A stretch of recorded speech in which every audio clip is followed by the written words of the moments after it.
జంతువుల కథ.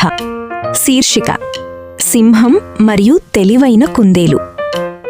బలం కాదు, బుద్ధి గెలుస్తుంది. జంతువుల కథ.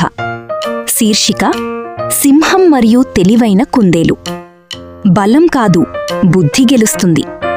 ఇలాంటి అద్భుతమైన కథల కోసం మా ఛానల్ను వెంటనే ఫాలో అవ్వండి.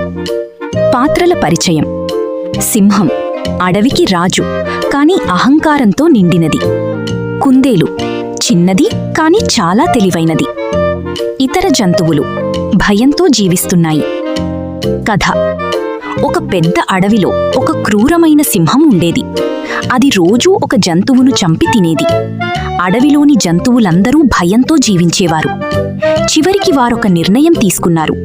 రోజుకు ఒక జంతువును స్వయంగా సింహం దగ్గరకు పంపిస్తామని. ఒకరోజు కుందేలుకు టర్న్ వచ్చింది. అది ఆలస్యంగా వెళ్ళింది. సింహం కోపంతో అడిగింది, ఎందుకు ఆలస్యం? కుందేలు చాకచక్యంగా చెప్పింది, మరొక సింహం నన్ను అడ్డుకుంది మహారాజా. సింహం ఆగ్రహంతో, ఎక్కడుంది అది అని అడిగింది. కుందేలు ఒక బావి దగ్గరకు తీసుకెళ్లి, ఇక్కడుంది అని చెప్పింది. సింహం లోపల చూసింది. తన ప్రతిబింబాన్ని చూసి దానిని శత్రువుగా భావించి దూకింది. చివరికి బావిలో పడిపోయి చనిపోయింది. అడవిలోని జంతువులందరూ ఆనందపడ్డారు. నీతి: తెలివి ఉంటే బలం అవసరం లేదు.